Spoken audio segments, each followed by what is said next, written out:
beginning.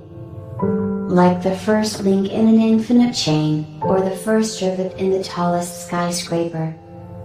The masterstroke is found in the masterpiece. What will you begin?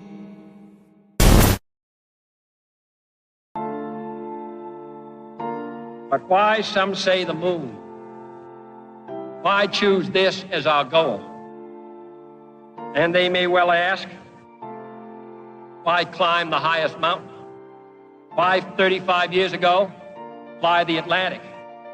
We choose to go to the moon. We choose to go to the moon in this decade and do the other thing. Not because they are easy, but because they are hard. Because that goal will serve to organize and measure the best of our energies and skills. Because that challenge is one that we're willing to accept, one we are unwilling to postpone, and one we intend to win.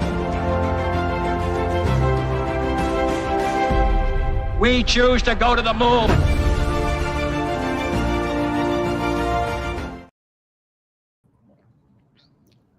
Well, good morning, everybody. Welcome to the World Blockchain Roundtable podcast show, whatever you want to call it. This is an amazing show because it is the oldest, longest running podcast ran by a DAO, a decentralized autonomous organization in all of the world. So this is episode 242. That's 242 weeks of the World Blockchain Roundtable. Wow. And I am, aka William, who will be hosting today. Also the Din DAO Emperor, elected by the DAO for Din.social. And next to me, we have Lisa Mighty Davis. Our beautiful Litecoin Lisa here shares with her insight and all of her expertise and wisdom comes fruitful for everyone to hear. And below we have Greg from Rivet, the longest member of the World Blockchain Roundtable of, I believe, other than maybe Joe. And and so we're very proud to have his insight and extreme intellect to share with us. And Happy New Year, everybody. Can you believe it? Happy New Year. No, we survived 2025. I can't believe it. Yes, we did. Right. Yes, we did. And 2026 is here. And so now you got to remember to write that 2.6 or put in 2.6. Yeah. Well, I gotta say, it's been a good year already for me. 'Cause I missed you guys last week, right? I wasn't here. Yes. I literally was mowing the yard because we moved to this beautiful place where you have to do that in winter, and it's a great trade, and I'm not complaining. But nonetheless, there's a 45-degree incline, 55-degree incline, something like that, up our back slope in our backyard. Uh-huh. I have, for my whole life, never once experienced the circumstance where you're going along and your brain thinks your body's doing fine, and then it fails you in an unexpected way suddenly. Yeah. Oh, no. Giant. I had like a stage 1 Plantaris blowout, basically. It felt like I backed into one of those barricades they put up to stop car bombers from hitting buildings, even though there wasn't one there. Oh, my God. And it was just like this muscle that I was used to be able to dig in with my toes and push with my calves, right? Finally behaving as if it were 40. While you're pushing a lawnmower, though, Right. That's a little scary. Oh, it was it's an electric, so it's light, right? It wasn't light-ish, I guess. Yeah. Which muscle? And there's literally the plantaris is the lower part of the calf that sort of ropes around on down to the ankle. Okay. On the back side. So basically the attendees. Here, let me show. I can show you guys. You can see because I'm pretty flexible. Check this out. See that bruise? Oh, yeah. Yeah. Oh my. Wow. That was keeping me from doing anything but walking around on crutches in extreme agony on Thursday. So last week. I can only imagine. Oh, Yeah. Ouch. In any case, my approach is 2026 started off like that, so it's impossible for it to be a bad year because it's already looking up. Every day I get a little better. So there you go. There you go. Also, Well- hire someone to mow the backyard. Has anybody ever put their foot on camera like that before on a show, do you think? Probably. There's a lot of foot fetish people out there. I was Oh, gonna I say, mean, like, But you may have yeah. just increased our viewers by. yeah. I always try to put a little action in the movie. You know, you got to hang a few guns on the wall if you want to have anybody having fun. Let me. You know, what I did not do is I didn't pull it up on my phone here. Well, last week's show, if anyone missed it, you got to go back and watch it. It was actually, this theme was voted on and brought in. That's how we ended the year. Was your theme, Greg? And it was one panelist must give only wrong answers. And how we did it awesome? was, yeah, it was fun. And how we did it was in the private chat, we kind of picked who was going to do the wrong answer. So then the audience would have to figure it out. And so you received 83 lot last week by simply getting your idea nominated, your theme nominated. Each host last week received 111 lot. And by the way, lot is layer ownership tokens. We call them layers on Dim.social rather than categories. And so those lot tokens give you ownership in that category or that layer. And each topic contributor last week received 83 lot. So we ended the year of 2025 on World Blockchain Roundtable with one person providing wrong answers. And fantastic. And this year, it's not wrong answers, but we could as panelists provide wrong answers in wrong predictions, because this year, today, we're going to talk about 2026 predictions for blockchain and current events. We'll see what the questions have for us. Anybody whose New Year's resolution is to open up a poly market, the show's for you. Oh, yeah. The poly market. That's a weird thing. That's right. That's right. Yeah. Which is crazy because it has become so popular, and it's gonna really catapult in this year with the midterm elections, and 2028 is gonna, or 2027, it's gonna really skyrocket. So right. Well, I mean, and as crazy as the year's been already, the bingo card's got to be wide. Yeah, definitely. So I'm going to share our screen here. So again, this is episode 242 and 2026 predictions. How it was written was predictions, blockchain, and current events, nominated by I Am for I Am. And glad everyone got the votes to get that one in. We did make a kind of a change. It did not get the top votes for January, but we thought it was best to put it for the first week of the year for the first show, since it's predictions. So we did an audible there. But nonetheless, thank you everyone for voting for this one. Yep. So Fewer and prior is more fun.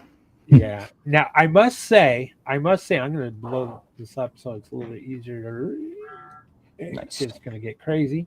I will say this, one of the rules on the show is not to talk about price.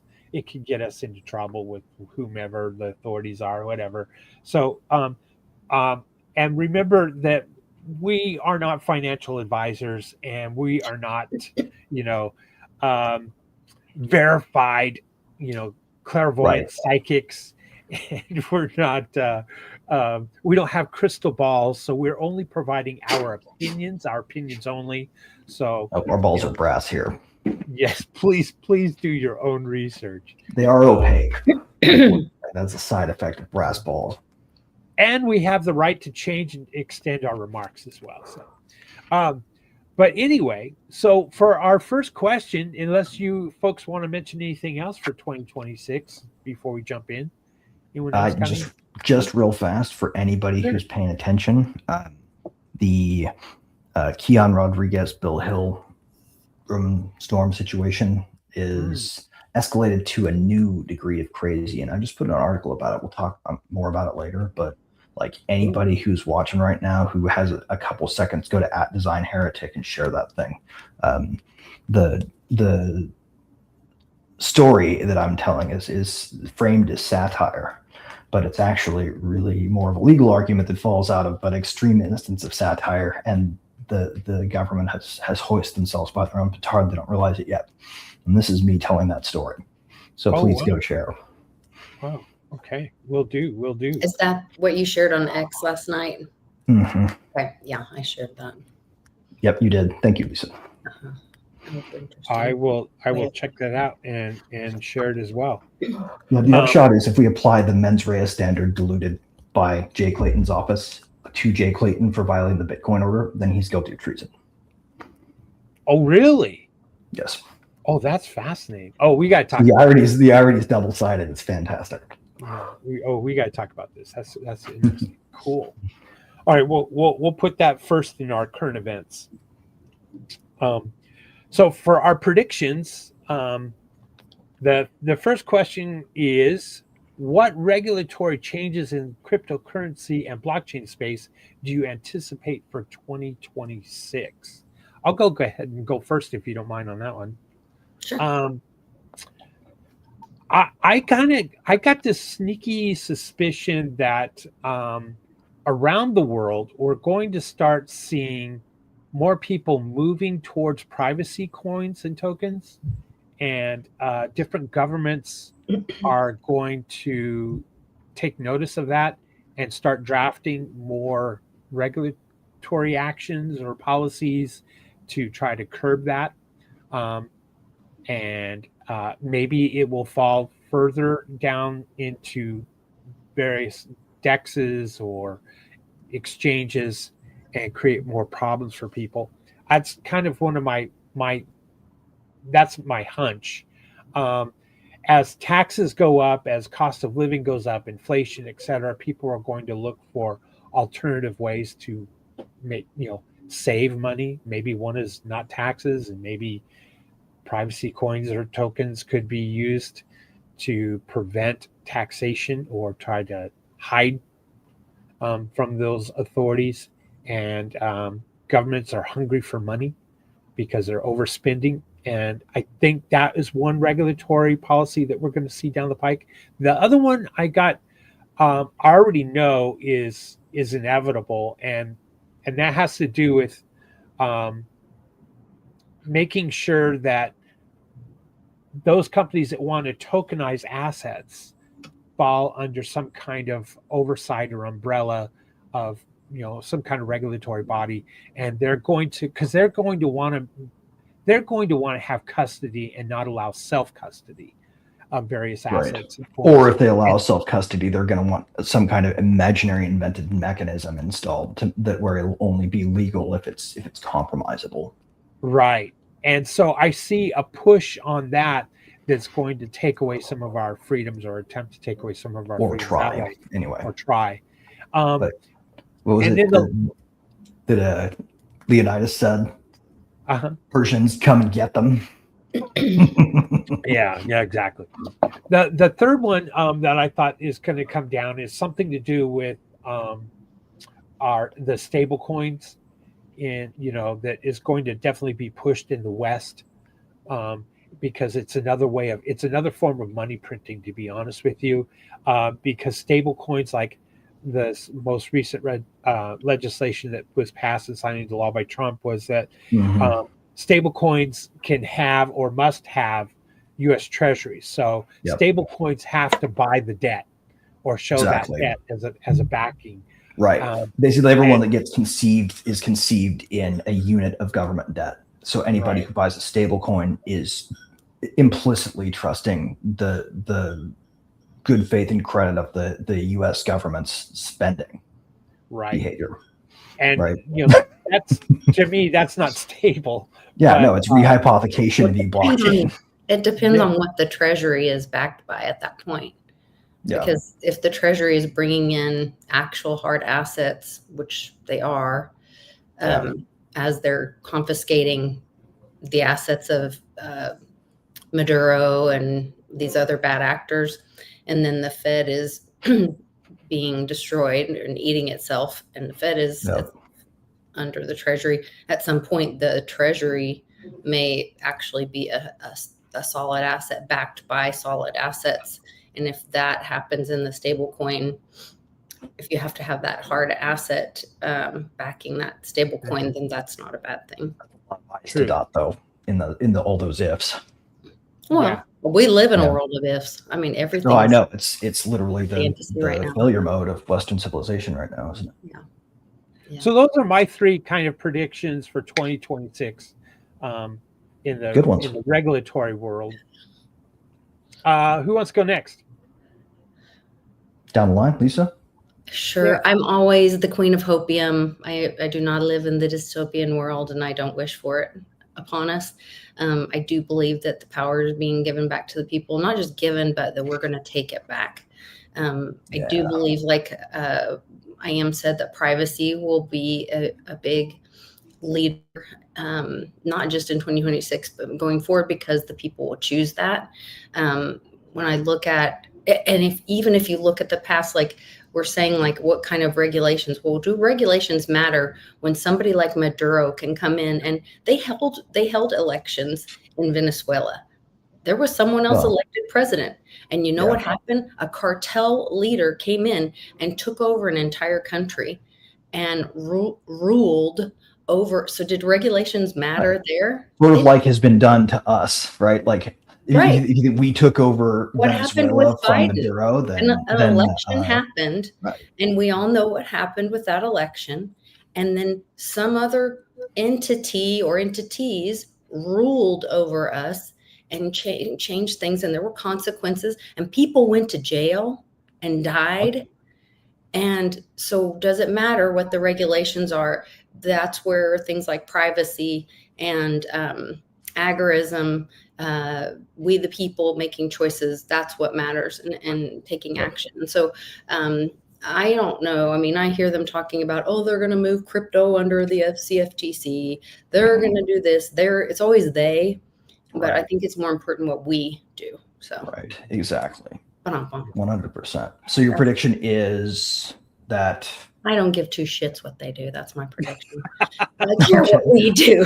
That sounds good. Your prediction is Venezuela will prove irrelevant. No, will prove to be very relevant. I was being facetious. I'm sorry. That's the model. Yeah. Greg, your turn. Super. Okay. All right, Greg. 2026, everyone. I have a very precise prediction. I have a very precise prediction because I have lately become enamored with physics, and so I'm making a prediction that's going to be easy to falsify. I'm either going to be incredibly, specifically, amazingly right, or woefully wrong. And woefully wrong is the high probability case. So if this happens this way, then bingo, right? So what's going to happen is they're going to pass the market structure bill under the assumption that what happened to Roman Storm, Keon Rodriguez, and Bill Hill was legitimate. And then they're going to realize that the standard that they've promulgated has made it so that they've built a guillotine for themselves of mens rea that's been watered down. And, considering the bureaucracy is essentially can be professionally summed up as, if you're going to get a job there, risk foreseeability, right? The mens rea argument they made was foreseeability plus control over system equals guilty mind, right? So if you can foresee any possible harm, you took no action to prevent it, you're guilty not just of negligence, but of crime. So now apply that to the Epstein funds and JP Morgan. And every apply to every regulator, everything. The whole machine has been writing for the last 50 years memos that describe risk that they foresee. Right. The entire machine is indictable under the standard they just invented. We can literally indict and prosecute our way back to a republic if they accept this standard. So my hunch is they're going to pass the market structure bill, assuming this is the case, which will then lock it in, right? They're not going to be able to make major sweeping changes to it anytime soon after they pass it. And then these cases are going to get destroyed by the appellate courts, and the Supreme Court will either not take them or scold the government for appealing if they do. At which point the market structure bill will have a hole the size of a Roman Storm, Keon Rodriguez, Bill Hill truck we can drive through. And this will be the year, calling it now, that Timothy C. May's Crypto Anarchist Manifesto becomes manifest, and that no matter the government's efforts, they will not be able to stop the coming of crypto anarchy. And this is the year that they will learn that. Prediction. That's hopium. That's hopium. That is hopium. I love it. And you know, the mainstream media, no one's talking about Roman Storm. No, they're not. No. They will be. I hope so. They're certainly going to start talking about the fact that Jay Clayton's over SDNY. Yeah. And that was kind of like hidden from everybody for a while. They didn't even get his appointment up, right? Like the court, using a special rule, had to appoint the judges, made him the official as opposed to the interim. And they did it in August, right before they announced all this shit. So they're grooming him to move up the ladder. Yeah. Well, I mean, he is but what I call him in my article is a human being shaped continuity artifact for the war on crypto. He's literally the way the regime does it, right? Low scrutiny, low oversight, carpet bomb the fuck out of the crypto industry, right? We got choke point 2.0 from Biden because they didn't have any accountability. Well, Trump's way more accountable, right? We can all agree on that than Biden ever was. The accountable regime shifts over to UAVs and Hellfires with ninja bombs in them, right? The swords that come out. They don't want any collateral damage. They don't want to make noise, martyrs. They don't want to explode things. They want to quietly get away with continuing the war. Well, here we are.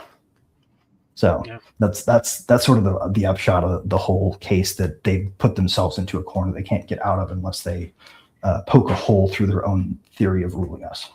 Is that why Cynthia Loomis changed her profile? Did she? Laser eyes and a sword. What was that about? Oh, that reminds me. The magic of AI has...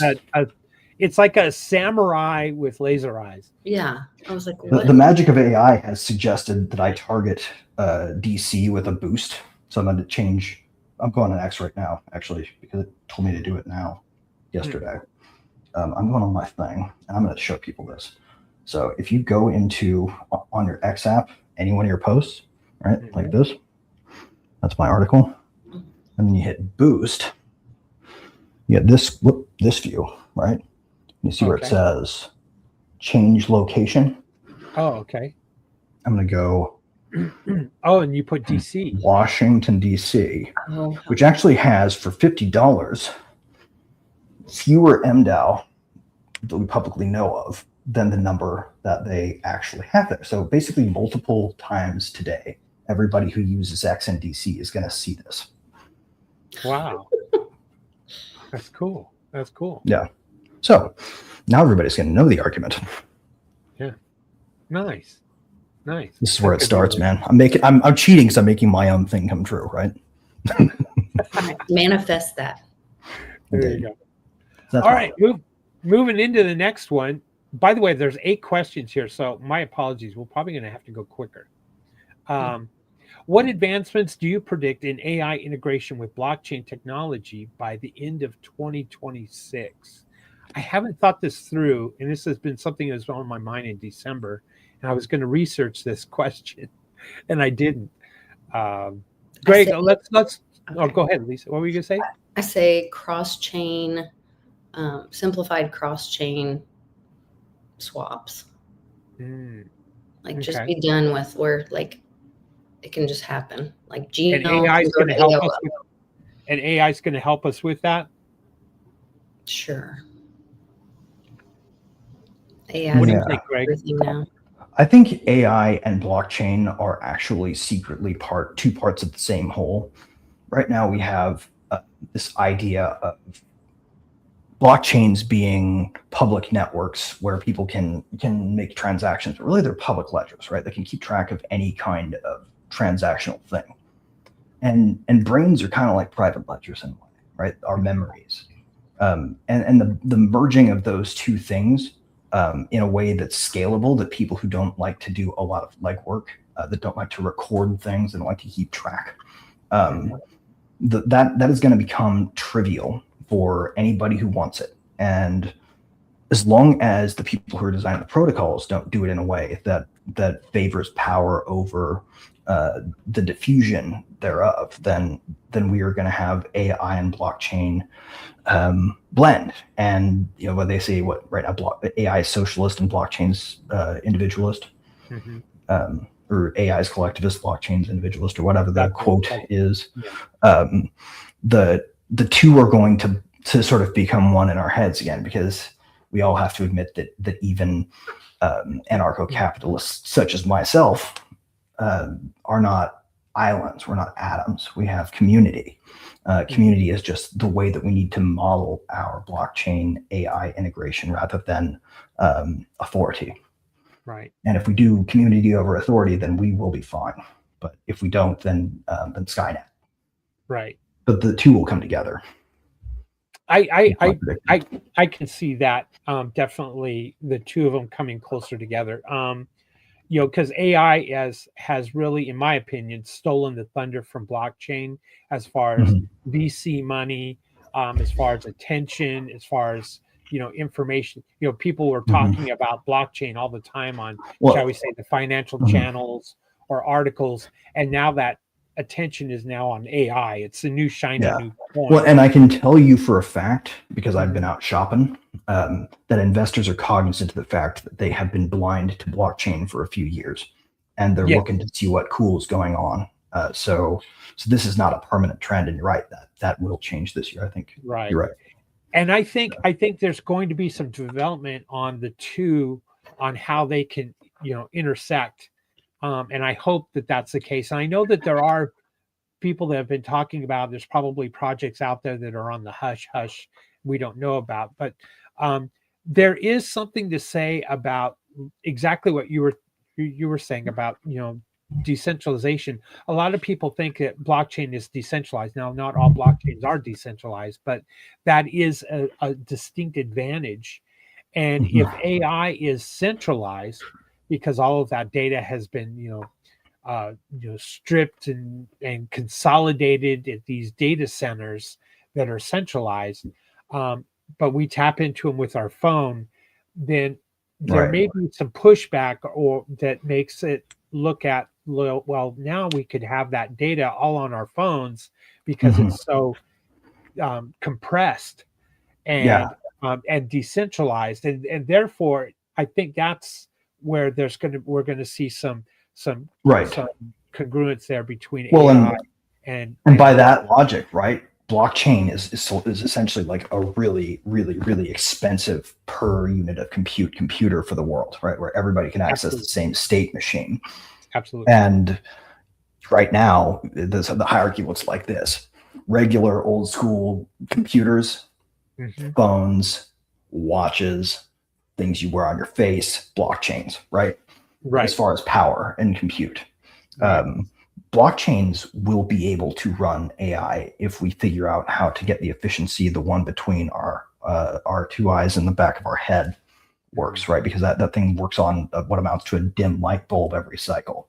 20 watts is typically enough to sustain a human brain, right? It spikes to maybe 80 watts when it's working really hard on a hard problem and it's somebody with a lot of horsepower.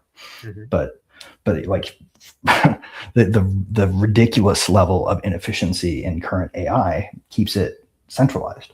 Right. That will change. I think AI is going to actually help with the encryption. It's going to make it difficult for, people are going to help use AI tools to develop deeper, difficult encryption that is, less hackable, shall we say, even less hackable, with AI versus another AI.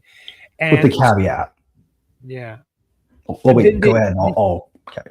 The other part I was going to say on the decentralization of the blockchain, because these data centers have gathered all of this information all over the world, and have stripped websites, not that we enjoy all of it, but like say Reddit, and they have gone out there and gathered as much information from almost virtually every website and every digital book that they the human corpus is contained therein. Yeah. And we've often talked about blockchain being able to preserve history so that when one culture or nation is conquered by another, their history can be preserved on blockchain. Right. Well, and imagine a model's weights being able to be stored on a blockchain and still run. right? Yes. Like that's what's coming. So you have that one public mind for the whole group that you can all train together. Yeah, I see that happening, not necessarily in 2026, but 2026 and beyond. There's going to be more conversation about it. Agreed.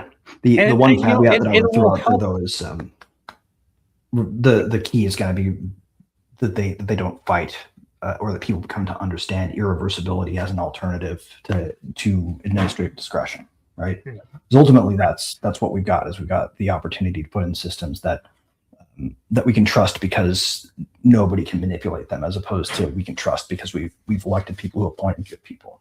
Right. The last thing I was going to say is I'm going to just scratch the surface, but as we are losing more and more of our jobs to AI and automation, robotics, whatever, people are going to be looking for alternative ways to earn an income, gigs, but more importantly, own assets. And the tokenization and tokenization even of data centers or whatever, because they're in your backyard stealing your electricity and water or whatever, then maybe in your backyard, everyone should have some ownership in that. And that's where blockchain can really step in and solve that problem as well. So they give us all kinds of dividends. So that way we have dividend income. Well, dividends and also capital assets, which we can encumber for capital expansion, right? So instead of treating computer code as if it's copyright, you can still treat it as if it's copyright if you want, but if you want to treat the thing that runs when you run it as if it were, property, as opposed to, information that you've got a right in a hand creating, right? Then all of a sudden you get this sort of, I guess, a new kind of asset that you can encumber with debt, and then everybody can have. It basically is sort of like the democratization of debt-backed corporate financing. We'll be able to issue our own bonds essentially against our own property and use collateral only rather than credit scoring, so to speak, to get access to new capital to grow. I hope so. Yeah. Lisa, anything else you want to add to this before we move to the next one? You're muted. You're muted, Lisa. Sorry, they have construction next door, so it gets a little noisy. When you guys were talking about the cell phones and the satellites and blockchain, I'd watched an interview, and now I can't remember who it was, if it was an Elon thing, but they were talking about, maybe it was on Forbes. It might have been on Forbes. It might have been a radio thing. But anyway, they were talking about being able to mine or use blockchain with data centers on satellites. And, now they can send energy through from satellite to our phone, and then data from satellite to our phone. And so that could be a way to have because right now there's one little town in Oklahoma where they're all up in arms because they want to put a data center in, and they don't want to use all the energy and all the problems. Which is actually garbage. Probably all the greens. It's a lie. It's actually, it's green. It's a green lie. Yeah, but they were saying how there's so many solutions to all those lies and problems. If you're mining or using AI on satellites, because just the cooling problems alone, and if you're mining blockchain, mining cryptocurrency with that, the backside of satellites, the cooling properties in space solve a lot of problems with the AI data centers. Yeah, the cooling's easy. You get access to nonstop 24/7 sunlight. Like solar isn't an inconsistent source as soon as you're out of the atmosphere. Right. So those kind of things were really kind of interesting, talking about that combination, between satellites. Adding on to that, Lisa, have you ever really thought about like all the ways they can transfer power from space to Earth? Because I have 3 ideas in all of them. Everyone always jumps to the SimCity 2000 thing where you build the microwave power plant and you have microwaves coming down from space to be collected by this dish. And if the thing gets misaimed because microwaves have to be tight beamed, if you want to do that, then it just blasts the city with microwaves. It was a disaster. I just thought it was more like the 2000, like the Tesla. So that you can actually do this three ways. You do that the crazy way, where you tight beam extremely high energy amounts of microwaves at the Earth and hope you can always hit the dish, right? Or you could do battery drops, where they essentially lift recharge batteries into orbit that are drained. You plug them into your big satellite array, charge them back up, and then drop them orbitally to where they need to go, just like with the self-landing rocket tech, right? Oh, okay. So you could drop a big battery anywhere that's needed, and if you had a big supply chain for that, man, we could take all of our power infrastructure off of Earth. Well, that could be some of that. You know how there's the big Samsung, and there's another company that is building the new batteries that take 2 pounds of silver, but they charge in 9 minutes, and they last like so much longer. So, and they there's don't a third way. fire and all that. There's a third way. Have you guys heard of a water battery before? Yes. Yeah. And like sand so batteries. You literally pump the water to the top, and the fact that you're storing the energy and the gravity of it can have it cascade down at any time if you keep it in a contained structure. Imagine all the distance between the ground and something that could hypothetically drop a thing that we could collect energy from in transit, right? The literal kinetic energy of gravity could be a power source if we figured it out. So that's another way we could get power out of space if it were cheap to get stuff up there. Yeah. All right. Next one. How will tokenization of real world assets evolve in 2026? I guess I'll take this one. I'll start. Well, I think it's going to explode because you're even seeing conversations about this, like on your finance channels and that kind of thing. They want to tokenize, the stocks on Wall Street. And there's money to be made by doing just that. So there's a lot of power brokers that are fighting amongst themselves for that position or that ability to do that, which is kind of scary because I think we're going to see two different tokenizations. We're going to see one that's more centralized or distributed versus what we would rather see, a decentralized tokenization of assets. But we will start seeing all kinds of different things being tokenized. We already have seen it in the past, but it's going to grow from NFTs, but now it's going to go into more tokenization of fine arts or buildings and real estate. And you just gave me an idea. I am. Yeah. Cool. Go ahead. I'll tell you the idea in a minute. Who's you want me to go? Go ahead. Or me. Okay. No, so go ahead.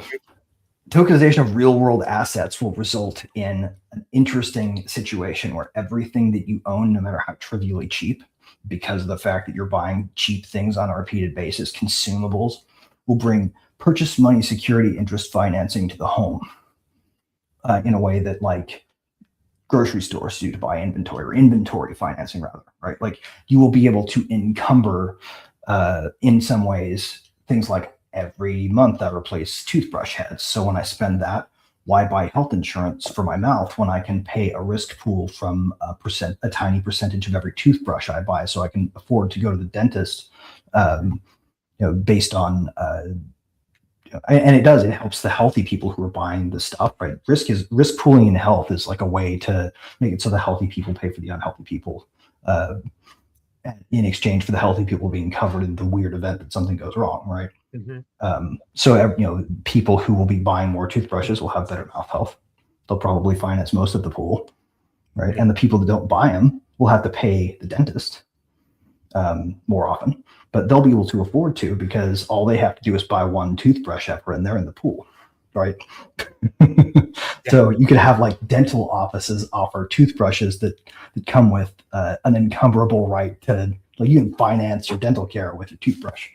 Right. That's the kind of stuff that will start happening with tokenization, because you can imagine if it's cheap to administrate and administer, then you will be able to encumber just about anything trivially. If Andrew is here, he'd mention Dentacoin. Yeah, I was bringing that up for Andrew. Yeah. Okay, Lisa. Okay. So, of course, I have to mention Reggie Middleton, who has the patents for all of this. Much respect to him, and hopefully he receives the respect he deserves in 2026.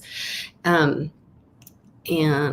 I mean, I think we're already kind of seeing this with, you know, of course, I don't know if you guys know this, but in Home Depot, I think it is, they have NFTs on some of the equipment, and like you buy the saw or whatever, you activate the NFT because there's so much theft in tools. So if you don't hold the NFT as a customer, stop. then you get access to none of the perks. Right. And if you're ever dumb enough to walk in there with the thing that you stole and they get a hold of that QR code, then you could probably get banned from the store for life, you know, that kind of thing. Well, the saw just won't work. If you don't have the NFT, the saw won't work. Oh, really? Right. So if you go to a job site and you steal equipment and you go try to sell it somewhere or whatever, it's not going to start. It's not going to work. Right. As long as that right to control passes to the NFT holder, right? Then as long as the store doesn't keep that, then I'm okay with it. No, it's my understanding it goes with the person that's good purchases it lawfully. So those kind of things. I think that when you say real world, you know, my kids are all into gaming and stuff, and I wonder if real world starts passing into gaming. And like, you know, we have Dragon Chain, Dracaria World project going, and seeing some of those assets kind of cross over from coming in and out of, you know, does that world get a little more blurry where, like, you know, a dragon egg could maybe buy a tank of gas or something. Right. So I could see some things like that start crossing over a little more. Well, and if you like, especially if you think about doing that with robots, right?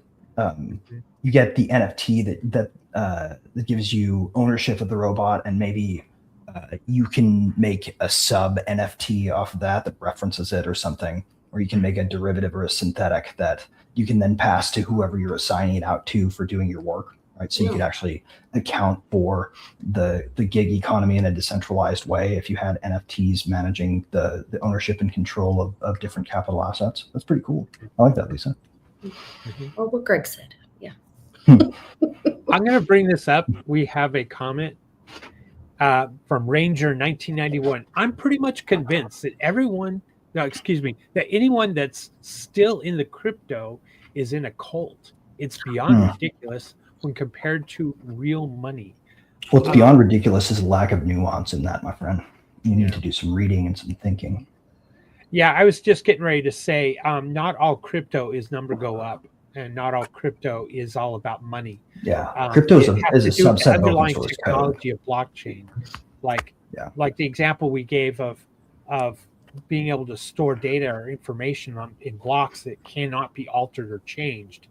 If you're, you know, plus, like, calling anything I'm sorry, but dude, calling anything a cult like that. Have you ever heard of the thought terminating cliche? I doubt it, because you wouldn't be using one. If you had, they should embarrass you. But what you're doing there is trying to shut up people by shaming them rather than engaging. I don't know what you're in here for. Like, thank you for your comment and your view. But like, and I don't mean this hostilely, but like, stick around and try to learn something, man. Open your mind. Right.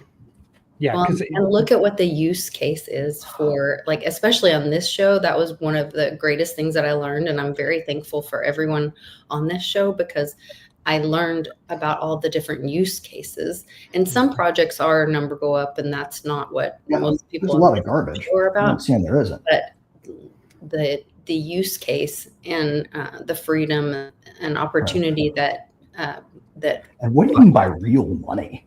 That's well, that's the other thing. Do you mean dollars? Because if that's what real money is, I might be talking about dirty fiat as real money, which, if it is, God help you. Sorry, sir.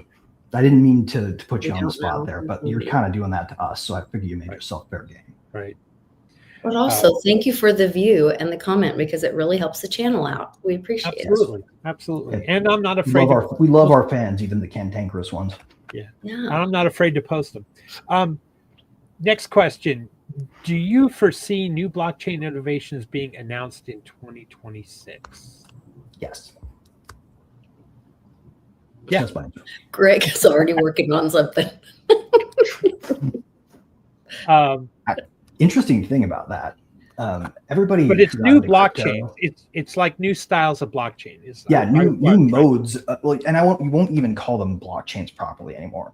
Like blockchains, I had this idea, and I wrote an old article about it, like way back in 2018, called "Skeuomorphs: the Frenemies of Progress," where basically, early on in a new tech, our metaphors help us, right? Like, remember back in the day when iOS had a game app that had felt as the texture of the background, because Steve Jobs insisted everybody needed to be reminded of a card playing table, otherwise they'd be afraid of the new game center, right? Or they wouldn't know how to use it. Or like, we draw 8.5 by 11 pages for PDFs, even though all it does is take up screen space that makes the text too small to read. That's when the skeuomorphs, the idea of a skeuomorph is it's a reference to a physical object in code, so that it can help the brain make sense of the use of a tool, right? Unhelpful though the second it starts constricting us to the real world with code, because you can do stuff in code that you can't do in the real world, like calling a radio button doesn't mean that the only thing it can be used for is choosing a station, right, or a preset. It's just a style of UI item. But if we tie ourselves to our words, blockchain, then we've already just tied ourselves to the architecture, right? We've said it has to be a chain of blocks. And I think that's the assumption we're going to interrogate this year, or at least actually, I know that's the assumption we're going to interrogate this year, because there may be other ways to do block height instead of block height, for example. And we may be able to use what we come to understand about AI and physics to make it so that previously sort of seemingly doomed on arrival approaches to building a thing that creates immutability and irreversibility in the world that we can use at scale, right? We figure out new ways to do that. And I think that's actually, I'm pretty sure that's coming this year because I'm working on it. So was this inspired by the vibe coding? No, this was inspired by the research project I'm engaged in. Okay. I found a way to make seemingly chaotic systems behave in a controllable manner using some basic math. Anybody who wants to read about it can find my Substack. I've published everything there. The stupid gatekeeping research community will not let me into archive because I don't work for one of the cathedral's institutions, but Substack luckily doesn't give a shit. So you can go check my math and tell me I'm wrong there instead of on archive if you want to and you're watching this. But it's not wrong. I did use LLMs to quadruple check my numbers, and I used a lot of different ones. So unless I and Grok and Gemini and ChatGPT Pro and my friends who know math and everybody I can get to read it and try can tell me it's wrong, it's right. So we are going to be able to build something pretty amazing. If you're following the series, paper 56 is where it drops. We're at 20 today. Well, in the simplest form, blockchain is just a different type of database. And so it's all about what you put in it, what you're storing, how you're using that information, how you're distributing the information, how you're locking it down, or sharing it, providing limited access for viewing, et cetera, et cetera. So there's all kinds of different use cases for various blockchains. I am familiar with Neo4j or like the graph style databases where all they do is store nodes and edges. Yes, a little bit. So those things are things we haven't figured out how to put into blockchain type irreversible, immutable format, like cryptographically secured, immutable irreversibility is really what we want. And if you can do that with a node graph, then you introduce free parallelism, basically. Right. And see, that's where it goes back to the previous question about tokenization of different assets. I give the example of, let's say, an Airbnb house, and maybe it's on the coastline of, I don't know, Bora Bora, and it's beautiful, but you could have 100,000 investors have a small tokenized share of that beach house and all the revenue that would come from it. And everyone would receive a small dividend from that. It's much more trustworthy if it's done using blockchain versus done via, a centralized person who is holding the title and the revenue and reporting on a piece of paper ledger and taking a picture of it and sharing it over the internet. It's completely different. There's a word for what they used to do before this could exist, right? What's called like cartels, right? We used to have cartels, and now it's not. Yeah. So see, it's those kinds of innovations I think we're going to start seeing more of in 2026. And quite frankly, too, there's regulatory problems that are preventing that innovation. If you want to, I've given this example before too, and if you're walking, let's say, you're with your significant other and you're on vacation, you're walking on the boardwalk or something, and you pass an ice cream business and you like it, and you like to own a piece of it, you could do that with blockchain and cryptocurrencies. Yeah, crowdfunding IRL. Yeah, there's all kinds of things that can happen with that and be much more trusting of the purchase or the shares. And it can be done on such a micro level. You're just kicking in $5, $25, $100, whatever, versus, or like, signing all these long, lengthy contracts and, minimum investment here is $10,000. And you just keep walking down the boardwalk. Right. What if instead of having a car and then you can sign up for Uber, you sign up for a network where you want to own like a self-driving fleet, and you can start with one, and all you have to do to finance it is join the DAO. Right. And that's where I think it gets lost in the mix. But we will start seeing how you get to post-scarcity economics. Yeah, we're going to see more of that innovation in 2026. Lisa, what would you have to offer? You got ideas here on this one? I think I already answered. Yeah. And I think Lisa's kind of been living it already too. Like if you want to look at what the futures are possible, look at what Lisa's done with blockchain. Yeah. Well, come a long way. You've already been building community with it in a way that you couldn't do before it. So exactly. You're very sweet. No, it's true.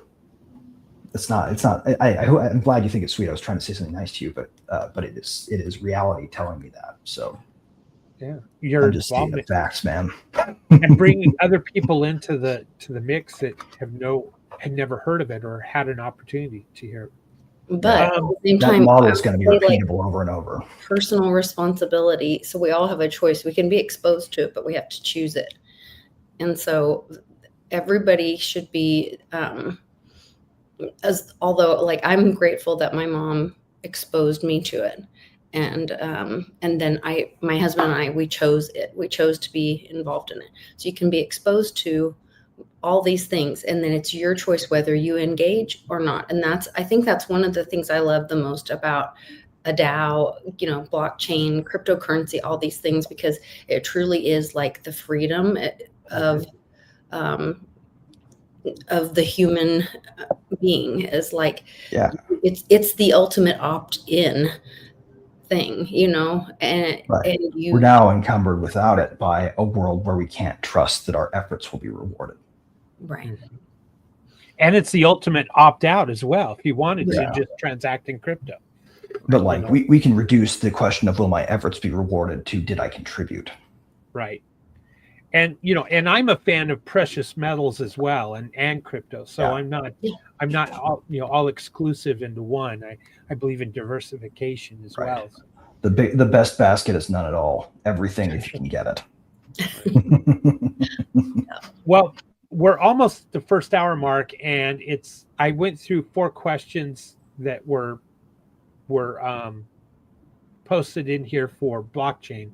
So I posted 4 questions for us that are more current events. So I guess we're moving on to current events. So there's 4 quick questions here on current events. So this is the first one.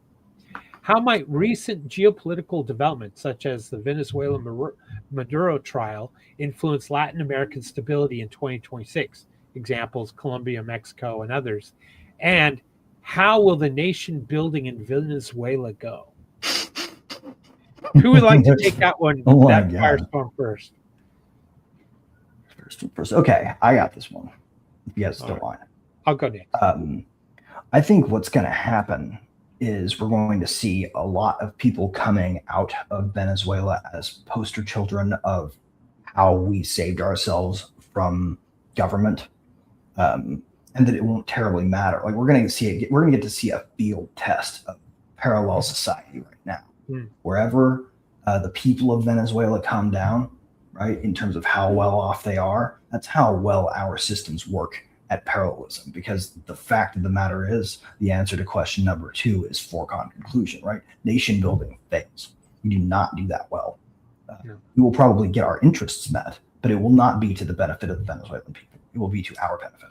That is how we do it. That is just the way the American machine runs. It doesn't matter who's in charge of it. They may be a little bit better off epistemically. They may be a little bit better off in terms of political freedom, but maybe not. That's not a guarantee. Just like the Shah in Iran, tortured dissidents, right? He wasn't a freedom for them. He was a benefit to us and our version of freedom here. He made it so we could be freer, not so that the Iranian people could be freer. And that's what we're going to put in there. And whether or not we get Venezuelan ISIS or a whole bunch of society that just yawn, or the first society to just yawn and say, no big deal, government's a failed experiment. That will be the test. And that's what's going to come out in the wash this year, I think. What about stability in Latin America, and Colombia, Mexico? It's going to depend on how good our infrastructure is, basically. If our decentralized infrastructure isn't good enough, it's going to be unstable. And if it's good enough, then they won't be able to shake stability no matter how many times they coup it, bomb it, whatever. Right. I'll agree with you that we've never been, I don't know about never, but I can't think of a time where our nation building was successful. I don't, that's probably my biggest concern. How much money are we going to put into this? Are we going to put boots on the ground? I don't know if the American people are willing to support boots on the ground in Venezuela to protect the oil infrastructure, because the opposition is going to be funded by BRICS and others to fight. Yeah. It'll become more of like a proxy war, like Ukraine is versus Russia. And they're going to, there's going to be people that are maybe communist in Venezuela that will say, well, if we can't have the oil, then you can't either. And they're going to, destroy that infrastructure, disrupt supply chains, pipeline, whatever, just to try to stop us from being able to. Well, do you think it's primary? Or do you think it falls out of the fact that what we're going to do is really set a leave behind network in place that replaces the old leave behind network that the communists left there? And, I wonder how much of this is going to be more about the influence over the future of Venezuela than it is about the oil specifically. Yeah, who knows? Yeah. You Yeah. can make the argument that Chavez came in and he took, the oil that was owned by American companies at that time when he nationalized it, but their oil still required processing by, in facilities in Houston. So there was still a deal that was being made and was extended even under Trump here in 2025 to allow like Exxon to continue to process their heavy crude oil. And if we're successful there, the best we can hope for is that we will get a Venezuelan deep state that cooperates with us. Right. It wasn't about the drugs, though, because the drugs were more or less going to Trinidad into Europe rather than into the U.S. But it is something to say that, yes, Maduro probably did not win the election. Was it Smartmatic? But there's a lot of tin pot dictators didn't win elections. We don't Smartmatic and Dominion. Why this one is the question. It's selective enforcement. So yeah, we could say that Maduro was not probably the lawful elected leader of that country. The question being was it our job to step into that? And, and he's indicted under Biden, right? So why on earth is Trump pursuing a Biden policy? I don't know. But I still suspect this has to do with Maduro's involvement and support for the northward migration that was organized. right? Like we did cut the head off that snake. And no matter what, at least if one of those blue bastards wins it back in 2028, they won't be able to turn back on the Venezuela pump. Right. Because that's what gone. if none of the oil matters at all? I mean, we were just talking about AI and satellites and mining, power energy from all of that. Do you know that Venezuela has some of the most pure silver and one of the largest stores of the most pure silver, which is needed for F-35s and Tomahawk missiles. And how strange that Maduro met with China the day that he got picked up by the U.S. And there were rumors that he was making deals to get that silver and get it to China, where China just happened to close the door on silver exports on January 1. Well, maybe Trump, and when you listen to them, when Trump said, and Maduro was going to close the metal door, but we stopped him. Well, what was he really talking about? Was he talking about he was going to close the metal door and keep the silver that the U.S. needs for its military operations? Could be a rare earth find too. We don't know about that. And then, I mean, all of this could change. We don't really need fossil fuel and oil for energy. We're ready to move in. We're going to have our next industrial revolution, not just in the U.S., but in the world. And things are going to change drastically. We don't need oil. And that's what I think this is about. And I think when the National Emission Facility's already got like working positive production energy, and like you can pulse lasers into a basically a really tightly packed glass cube with some gas medium and the right kind of catalyst. And you can get net energy out of a fusion reaction now, right? Well, and the we're close to this. They just opened the world's largest smelting operation in the U.S., backed by J.P. Morgan Chase. No, I don't always the direction of crap, the DOD. I mean, don't tell me that's all coincidental. I mean, I know. The question is piecing together those pieces, right?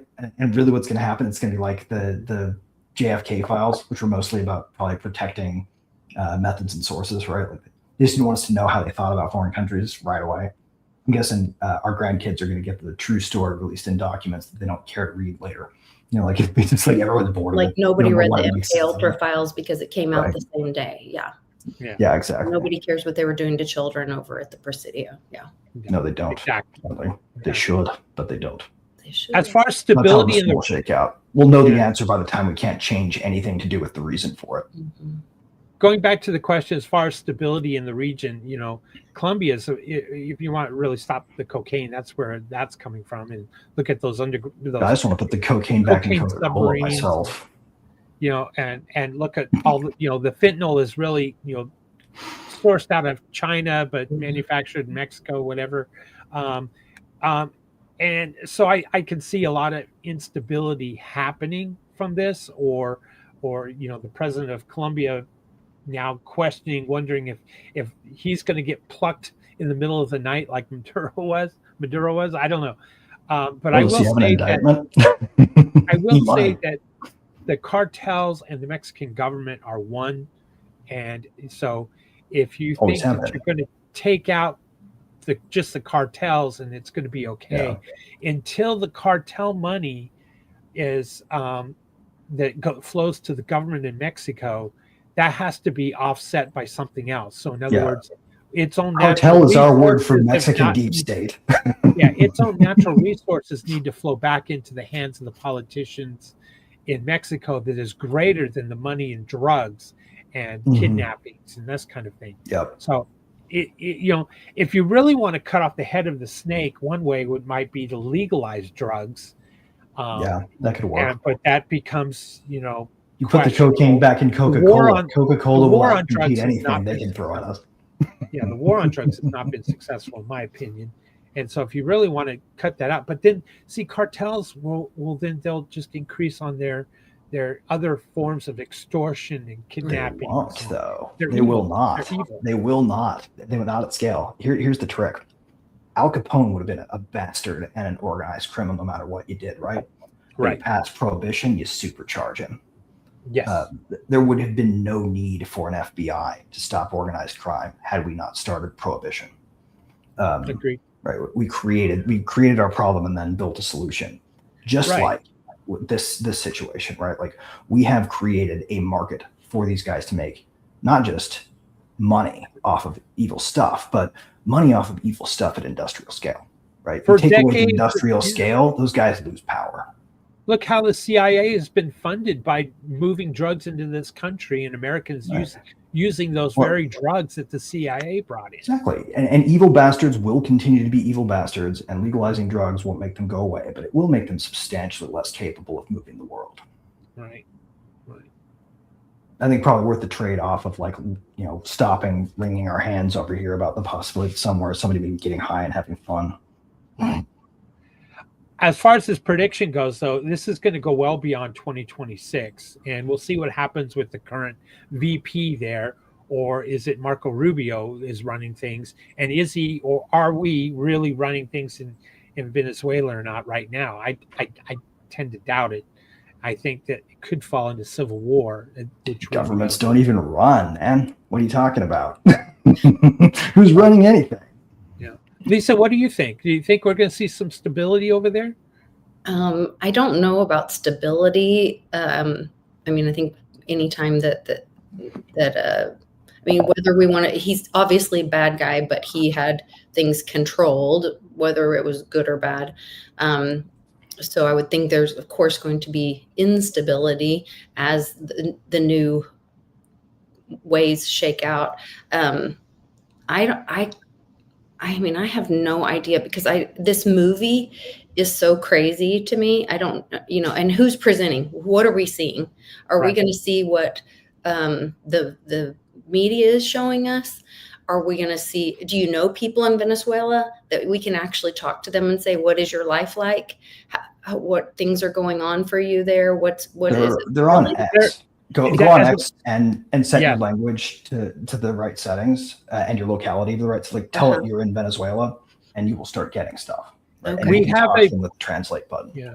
We have 2 families on din.social from Venezuela. We've heard from one, and she paints a very bleak and ugly picture. Really? Oof. Yeah. Sorry. That's what I would rather hear. We're here for you, those are the kind of sources that I want to hear from, is direct in kind. And then hey, we should get her on. Do you think she'd come on the show and talk? I don't think so. We could probably figure out how to turn on the translator here. Bear with me here. I'm going to pull up her and do the people in that culture, are they really as excited as what we're seeing? Because I'm maybe seeing, do an episode where we give questions from that everyone's just so happy, and answer with her answers or something, and that they're hopeful for the future, that that the cartel has been removed, and that they're going to have this opportunity, that Miami is celebrating, and they're going to get to go home, and all these people that have claimed asylum and come to the U.S. and all that. Mission accomplished. Yeah. So I don't know. Doesn't it feel like mission accomplished to you guys? It feels like mission accomplished to me. I feel like Bush just fucking parachuted onto an aircraft carrier. She goes by the name Rockstar. She lives in Venezuela, her and her family. Give you a real quick update background. Her father was a poll worker on the elections during this last election, and he was kidnapped, and they haven't seen him since. He must know where the bodies are buried. She is studying to become. Now for sure. She is studying to become a veterinarian, and she's been with Din for a long, long time. Oh, good. She's in her. I want to say she's probably maybe 20 years old, is my guess. And so I had reached out to her and says, hey, how are you and your family? Please let us know if you're safe and okay. And here was her response. Hello, dear friend. This is becoming more terrible every day. There's murderers are seeking revenge on the innocent people who remain in the country. The crisis is getting worse. And so far this year, I haven't been able to work because if people go out on the streets, they get kidnapped or taken prisoner. Oh my God. We were without electricity for 36 hours. I pray to God that this will end quickly, as I am responsible for my 2 younger brothers. I hope God will help us. Hugs and thanks for keeping in touch. I'm updating my prayers, man. My odds of South American ISIS on my 2026 bingo card coming out went up just now. That's not good. That's exactly what you would hear from people who were talking about it after we did regime change everywhere else. Like Iraq, same vibe. But then something worse came in. Yeah, basically like creating a power vacuum where a failed state was slightly better than what would have come out of it. Yeah, I had heard that like Elon came in and gave them all Starlink. So her saying that there's no power, like that doesn't vibe with what. Well, but Starlink doesn't send you electricity, right? You know? Yeah. So, but I think it's just pockets. I think we have to, it's just like any news story, there's sensationalization, propaganda on both sides to paint the picture that they want you to see. And it's up to us to do our due diligence and dig and try to find the truth. There were reports that were people that were celebrating Maduro got picked up and that were shot and killed in the street for that celebration. And then there were people that were on the other side of the coin who were, clubbed and beaten for saying that this was a horrible thing that, Trump did. So I think it's pockets, it's different cities that have different, or towns or villages, that have different things. But either way, there was already self-determination, the right to choose who your elected officials were was stolen by the people. And some people were welcoming that change and wanted Maduro there, or believed, maybe they had, TDS or whatever, or I should say, or they're just fraudsters and scammers and bastards, and they prefer a failed state to one that works. But right, and so you just, just like politics in this country, we're divided and we see it differently. So I think it's just going to have to be time, and we have, like you said, thank goodness we have X, because we can reach into X and have language translated, and we can get more of an accurate picture.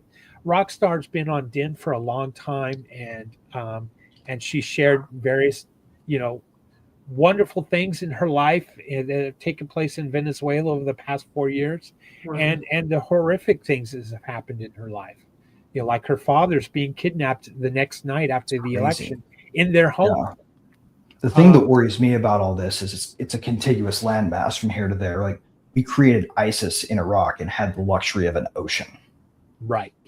If what we get is, the return of the Incan Empire in Levant, or whatever we want to fucking call it, come up with some stupid acronym that ruins a TV show. Like, literally, whoever invented the name ISIS screwed up Archer because they had to change the name of the company he worked for. So they blew up the building, right? We are going to see fallout from this, and it's probably going to be in the form of a brand new terrorist organization that is capable of getting here over land. Who knows? Well, we'll move on. What impacts? Because like 36 hours without power is a long time in a stable state, let alone a failed one, right? Yeah. How long do you think you'd have to turn off power here for us to go start? But we do know that we struck their power grid, at the time of the extraction. So in Caracas, and of course they've got all the capacity in the world to rebuild it quickly without our help. Yeah, because we have good night vision, so that's our advantage. It's a great way to put in a leave behind network. We'll just have some contractors, right? Some NGOs.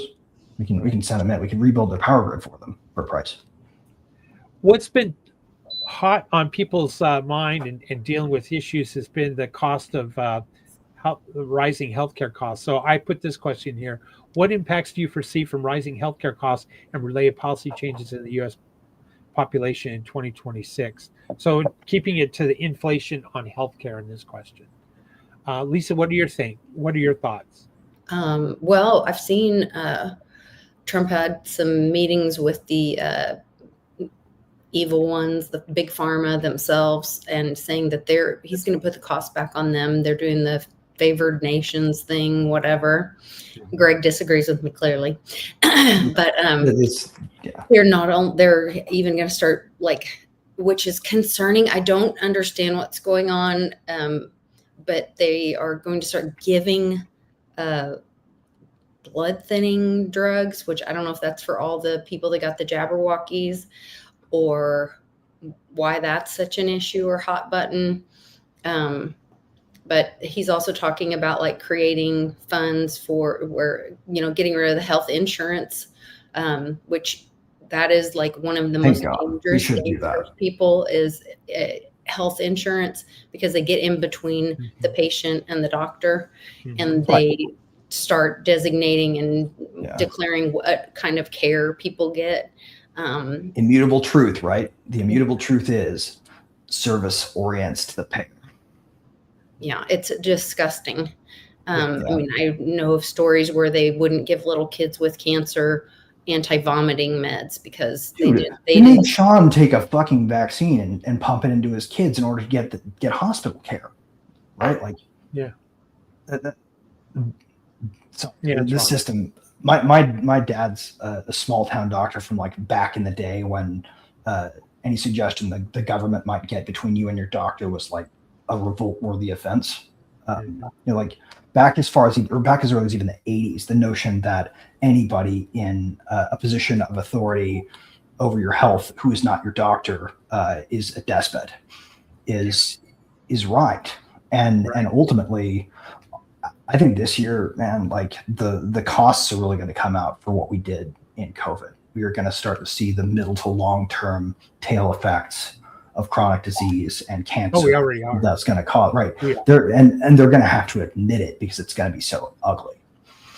So all-cause mortality has really spiked, and the data's there. And there's countries that are not allowing it to be released, like UK. No, I'm going to talk about killing grandma. They killed my grandma with that fucking vaccine. The data's there. Look. There's a lawsuit right now in Oklahoma dealing with house insurance, roofing specifically, where the State Farm has been, you have to pay. So first of all, if you have a mortgage, you have to have house insurance. So that's just what banks, require. So you're strong-armed into this. You're forced to pay. Banks don't require it either, right? Banks have to require it because the government says that you're not a bank if you don't follow our rules. Yeah. So it's not an option. You have a mortgage, you have to have insurance. So you're forced to pay this. And they decide how much it is, and they decide all these terms. So you're strong-armed into this.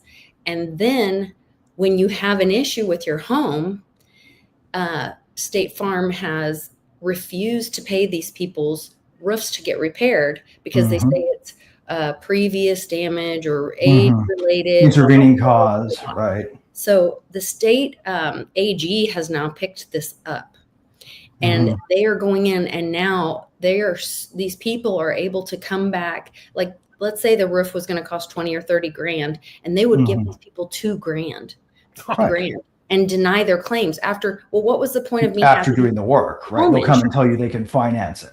Right. Off of your payout, and then your payout doesn't come through, and you're left holding the bag and paying for insurance still. So there's this huge lawsuit where a bunch of people came together, and they are going after State Farm, and it's coming down hard on them. And now State Farm's trying to settle with all of them.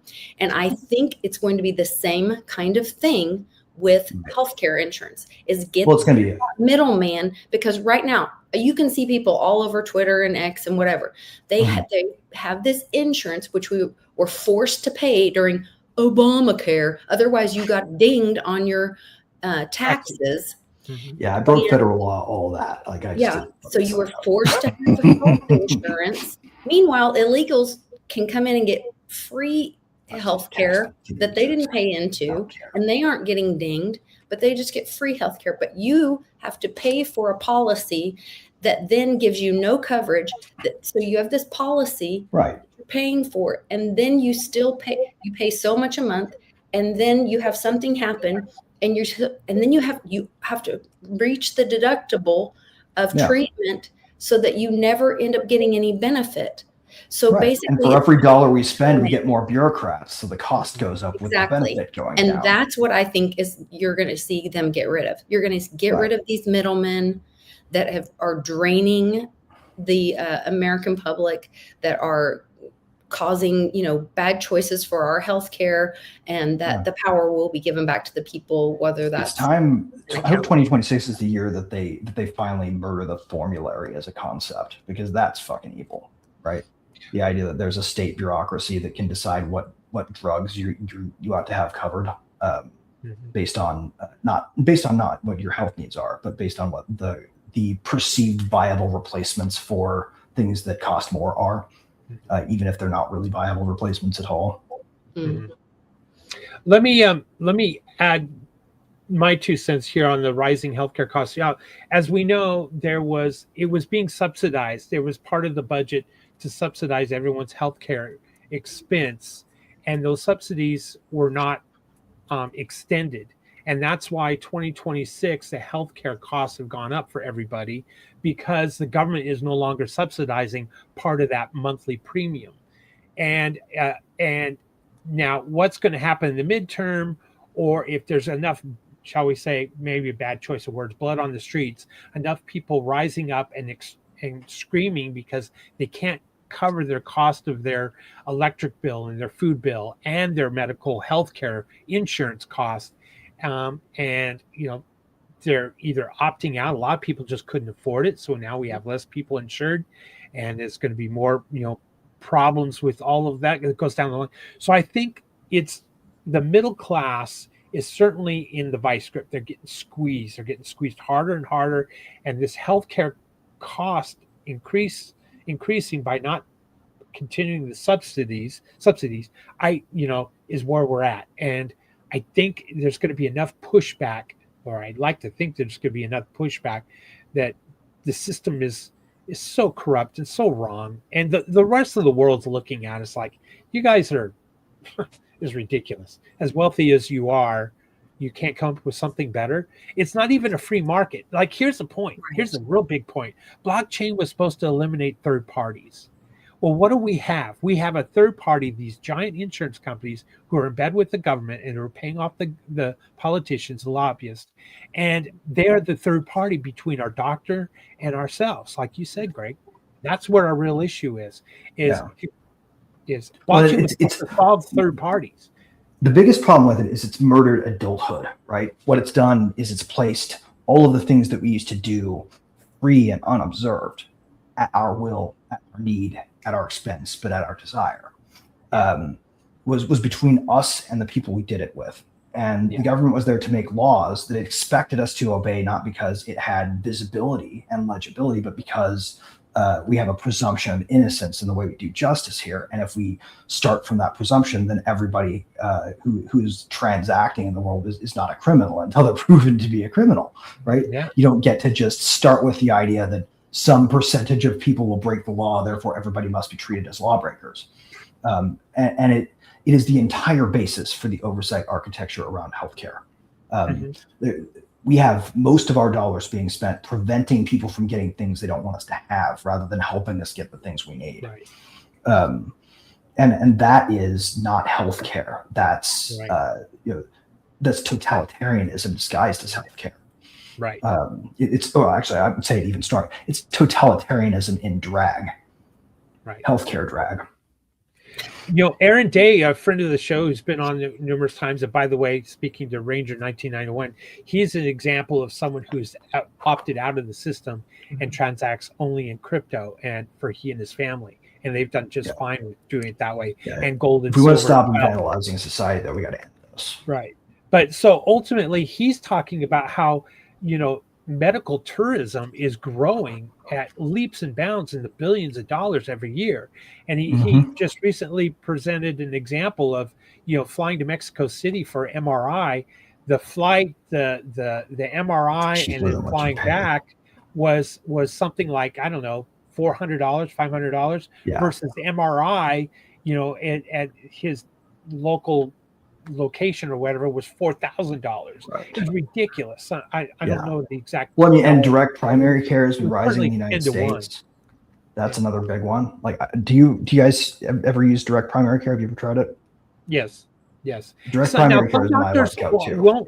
Some doctors just will not accept cash, and or well, these guys, they can't accept cash in most cases because they also accept Medicare, Medicaid. Right. And the cool thing about direct primary care is it says we don't accept insurance. So yes, we can't be part of Medicare or Medicaid, and so we don't have to follow those damn rules. That's why their costs are low, right? That's why you can spend $50 or $60 a month if you're reasonably young and healthy, and get like infinite visits a month if you're paying the membership fee. Right. That's agorism, stepping out of the system, a little at a time, baby steps, and building. You'd be surprised what a free market unencumbered can do to the price of healthcare. Yeah. What predictions do you have for U.S. midterm elections for November 2026? Can you believe it? 11 months from now, we will know, or we should know, if the Congress will flip. Will it matter? I don't think we'll even have a Congress by 11 months from now. We haven't had a Congress for a long time. Yeah, we have to go to paper ballots before midterms, or we have no chance of having an honest election. I don't know if it's even worth sending good people, right? Like, we should probably elect people we don't care if we morally destroy. Good point.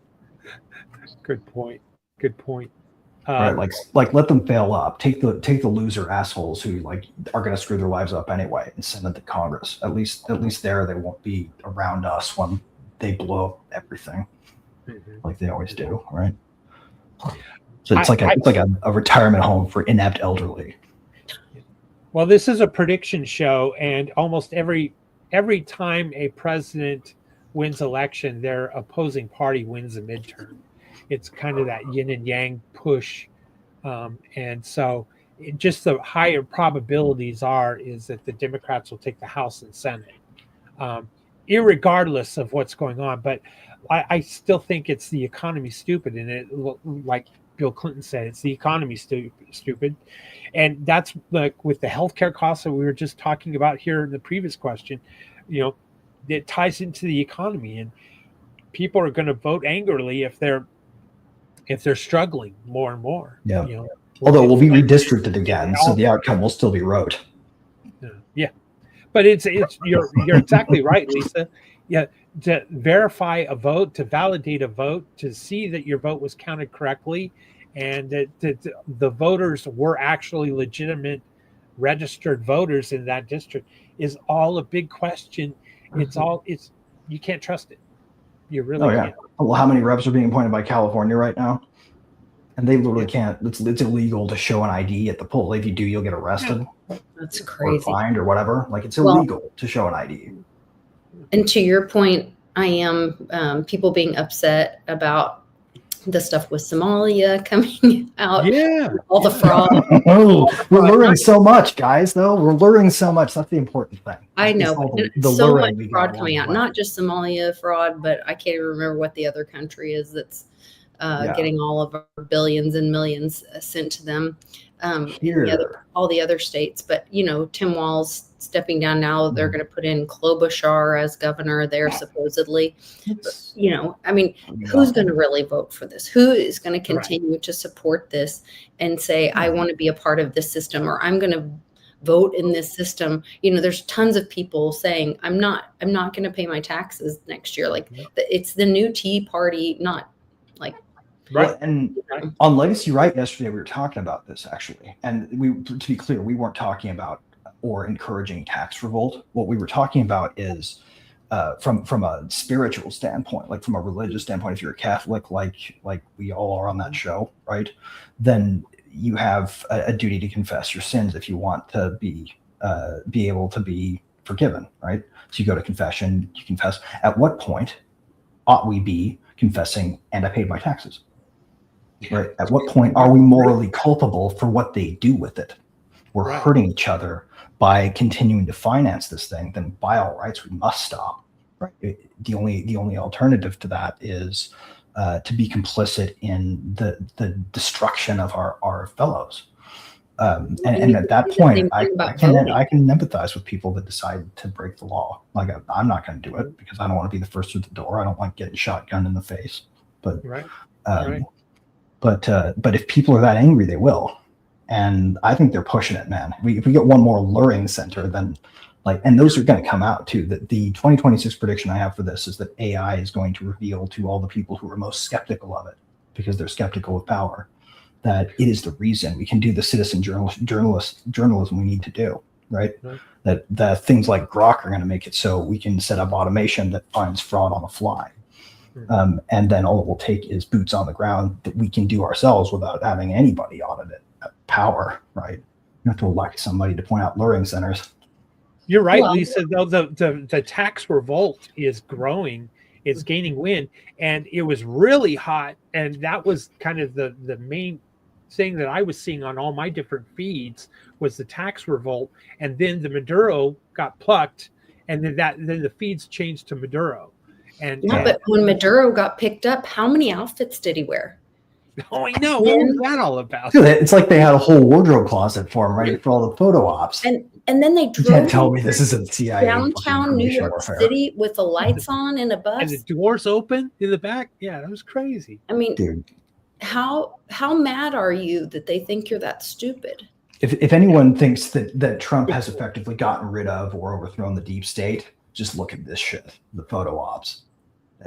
It screams like we've got PR consultants from cutout organizations running this whole thing. Yeah, it does, doesn't it? It screams movie. Yeah, it feels more like the deal that Trump made to get the deep state off his ass. Like, you guys go fuck around in Venezuela. I'm going to do what I'm going to do. It's almost like a trade. Well, but they're talking about tax revolt. They're talking about Epstein. Well, let's change. I will follow the rules, but I will probably start going to confession. You keep following the rules, but they don't have to. Yeah. You keep following the rules. It's like if somebody was, if you want to go into a movie and all these people are standing in line, and then you see this door and all these people are just walking in the door, and you're like, why can't I walk in the door? Oh, no. Right. That's the line from the movie. You stand over there, but then these people are going over there. And they're all VIP. You don't get to be in the VIP.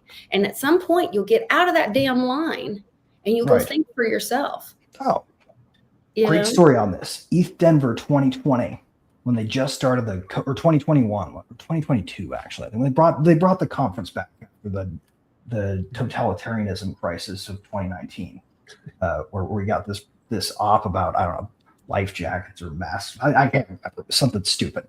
But seatbelts. Right, yeah. But they made sure that we all had to stick sticks up our nose and stand there, our looking like freaking ciphers in these stupid face coverings. And I watched people who I knew who had slightly more success at that time with their crypto companies that were in line with me last year, the last time we had it, when that wasn't required, who had just gotten enough to get speaking positions. They did not. They rolled those people through that shit. There was an express line where they went into a private place and probably pretended to test them. It's one story for us and another for you, and it always has been. Right. We can choose. I think the tax revolt thing, more and more information, like you said, Greg. People are just doing their own due diligence. We are for 100% using AI. Not encouraging that shit. We're not encouraging tax revolt. Please don't. I'm not encouraging that either. I think everyone needs to make their own decision. And we have to say that because we know for a fact that Power watches this show, and we are not going to encourage lawbreaking. Because we're just saying that's what we're seeing. We are just talking about a policy here, but that doesn't change the gravity of it.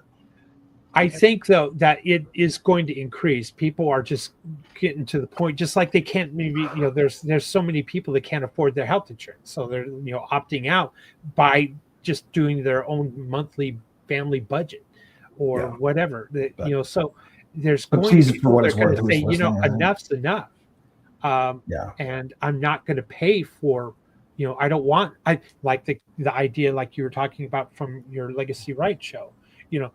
People are to say, at what point does my tax dollars needs to be part of my confession? That my money went to go kill what children. Percentage of cluster bombs are buried under playgrounds in Ukraine that you pay for right now? Right. What percentage of the rubble field in Gaza did your money buy? Right. Because you're not given a menu and say, okay, I want so much of my money to go to defense. I want so much of my money to go to. No, we're paying the credit card payment. The whole on our. Yeah. And it's just another reason that people want. They see the corruption. That look at how. Look at how Doge was stopped. He couldn't knock on the doors and go into the CIA or NSA or the Pentagon and start checking those audits and doing an audit there. It got shut down. That tells you who's really in charge, right? Right. And how many of those cuts have actually been made yet? They're not. Yeah, they're not codified. Congress didn't act that way. Even if we're stopping that spending in practice now, all it will take is a regime change for it to just turn the spigot back on. We've done nothing until we've disabled the ability to turn it back on.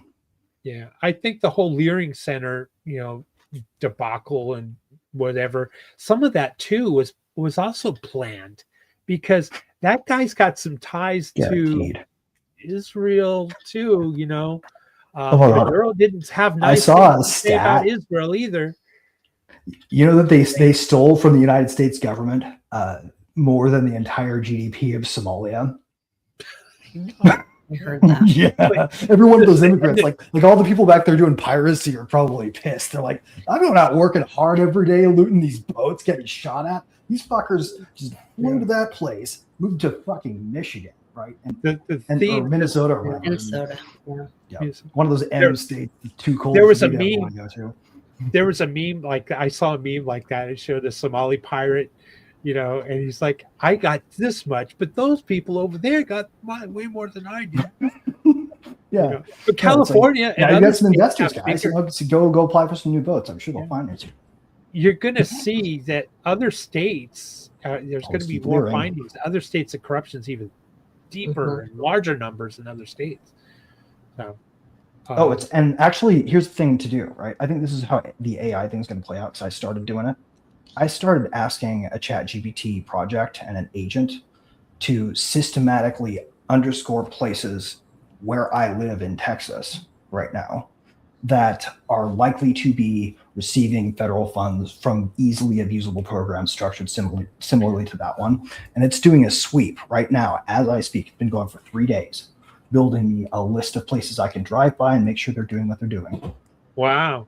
That's cool. And if I just happen to be on my way to the grocery store, I'm like, oh, I should stop here and see if they're actually in business, right? That's what I'm going to do. And I think people are going to start doing that at scale, right? It could be just like part of our run to the grocery store to check and make sure that we're not also getting screwed. I need to look, because there's it's sad because there's an autism center or autistic. It's in one of these like strip malls or whatever. I never see any cars in front of it. Never. Well, one of the really best places it keeps recommending to look in Texas, and I'm very South Texas, particularly, I'm excited to start looking. It's like all of the immigration services, like they're related to the border enforcement. There are apparently some programs that are structured very similarly, where all you have to do is attest that you're doing the thing that you're saying you're doing, and nobody ever checks, as long as the forms are in order. Yep. That's the tell, by the way. Ask your LLMs to find programs in your area that are based on self-attestation and form correctness, with no in-person interviews or anything like that. And those are the programs you want to go after, because someone can on paper easily invent shit. Any thoughts on the ICE agent and the lady in the car and that shooting? It's sad. I read this really great post by I forget who's, like maybe Matt Taibbi or somebody like that.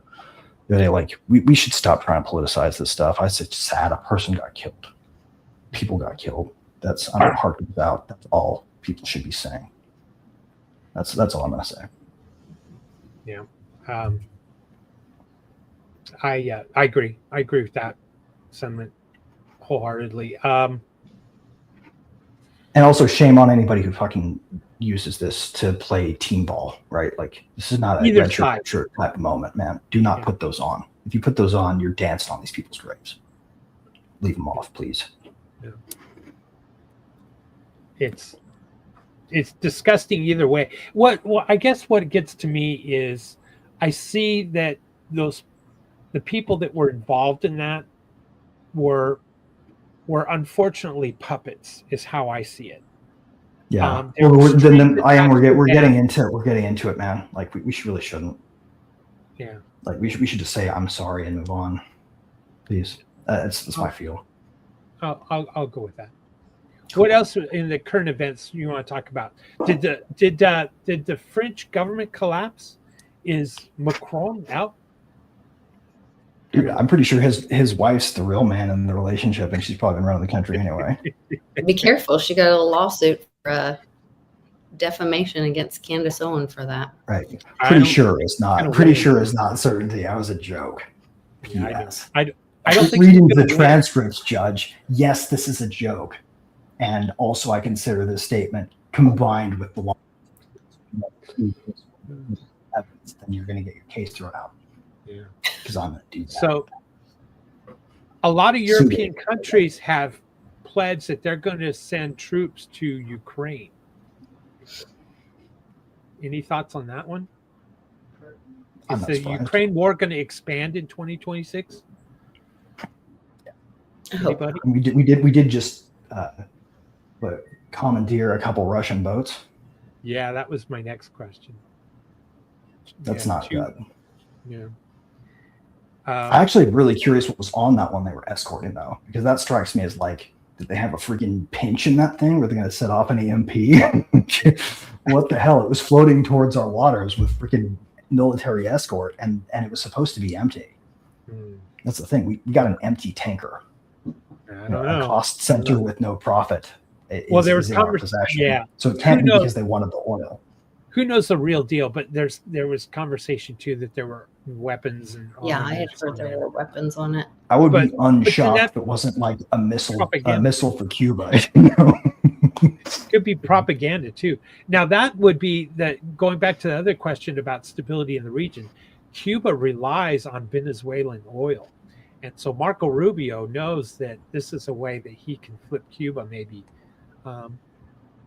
Well, I mean, I think it's probably a bit of distraction, right? Remember the Arlington sniper family, the story that came out of the end. Remember there was that guy that was running around, father and son were just running around seemingly shooting at random when it was really a stochastic setup for a specific target to be missed as a specific target. Right? They were planning to kill somebody specifically, and they just killed a whole bunch of other people to cover up the fact that it was intentional. And I think we could very easily be doing sort of that writ large here, right? Like where all we're doing is creating some noise so that the specific boats we're trying to capture aren't figured out as to why. It protects methods to do it like chaos. Well, I hope you all will help me invest in more speedboats in Venezuela for fishing. Dude, drone boats are going to be the new way for drugs to flow now. I expect that business to explode. Oh my God! Did you just make a pun? Yeah, I did. Yes, that was fantastic. Thank you. Yeah, that business is going to blow up this year, man. Like everywhere it happens, this is going to explode. Yeah. I think that's what we got in store for us. Is we're going to see. When what do they say when animals are pushed into a corner? People having it more and more difficult to make ends meet. I think is kind of like being pushed into a corner. The tax revolt and things getting angry when they're seeing the people going through the VIP. They're seeing all these they get angry because they're waiting in line and doing all the what the law says that they're supposed to do. There's a good obedient servant, and the VIPs are going through the door, like you were saying, Lisa. I think that's what you're going to see, that more and more people are going to say, hey, wait a minute. No, this have and have not thing is not working out. It's not fair. And, I'm concerned about there's supposed to be a real housing market crash coming, and that as the banks are crashing, they may start calling people's notes and forcing people from their home, basically, Right. And that I don't think will go well for America. No, it won't. The saving thing is going to be to push out and roll out the 50-year mortgage. that's going to be the Band-Aid, which isn't a real Band-Aid, but that's going to prevent it, because then people who can't qualify for a home are going to be able to qualify because the loan is extended out to 50 years and lowering the payment. Even though it's going to take them 10, 15 years before they get any equity. That's what people don't realize. It's such a bankster win for the banksters, not for the people. Yeah. But that would be my prediction, is if the housing thing starts to really crumble and it's right there on edge, then they're going to approve the 50-year mortgage. Yeah. That's my I hope that doesn't happen. Well, if that happens, then we're going full Texas, man. I'm bringing back the United Counties of Mega Texas. Yeah, well, I went down that road, and Texas just not going to happen because the corruption in Austin, and we have Abbott, who's a WEFer. No, it's not. It's United Counties. We don't have to include Austin. Yeah, they can stay in the United States. Yeah, they'll just have to come up with a new name because Texas is already taken. They'll be landlocked. It'll be a shitty country. Can be Mexis. Include some of Mexico. Exactly. They can. Actually, is Austin far enough south for them to use the border crossing rule that lets them search with impunity and surveil? It's not. It's so if Texas left, then they'd lose that for the southern border, or at least they'd have to move it to Oklahoma. It's 50 or 100 kilometers from the border. I think is nice. Yeah. Oh yeah. That was an Austin. They can keep, right? It won't matter. Won't let them put federal troops there. There was something else that I wanted to bring up. I can't remember what it was. Yeah. What else is happening in the world? J6 just happened. The anniversary of J6. Oh, that's right. That's right. And that was a great psyop. I remember that one. I always think of Danny Terrio, but that's not his name. The Proud Boys leader. Yeah. It's like Tenario or. Yeah. I don't remember his last name, but I always the probably planted Patsy. Oh, I've met him before. He seems like is he nice? Yeah, he's actually he wasn't just like ideological Ray Epps.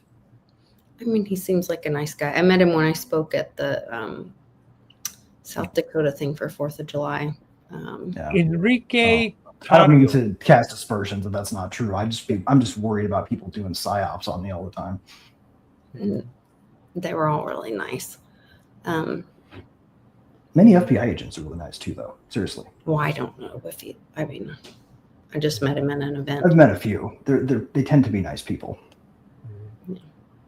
What about silver? What's the deal with Japan having it at 130, and we're sitting here in the U.S. around $77, $80? Yeah, it's exciting. The silver and the paper markets are splitting. Yeah. I'll bet you there's like a great oceanic race going on right now with boats loaded down with it, trying to take advantage of the arbitrage. It's paper. That's the problem. Is it's paper. Yeah. It's the paper derivatives that have been, Well, and if you go to most like SD Bullion or JM, whatever, I mean, you go to buy something and it's there's nothing there. Like you can say, they say that, it's $71 or $85 an ounce or whatever, but you can't buy it. They don't have any. Interestingly, you know that like silver and certain heavy metals like rare earths are a major trace component of every gallon of seawater. I wonder what point it becomes economically efficient to start desalinating just to extract the metal. Interesting. Yeah. We could use this opportunity to make it so that water is a lot more available. Right. I remember watching, I think I was in middle school. Make money and water. That'd be cool. I think I was in middle school, and they were said that in 1 square cubic mile of the ocean, if you were to get all that water, you could extract 1 ounce of gold. Yeah. And like enough lithium to power a Tesla. Yeah. But the extraction cost of sorting all of that water is so, we haven't had a chance to even have enough money-making opportunity out of it, right?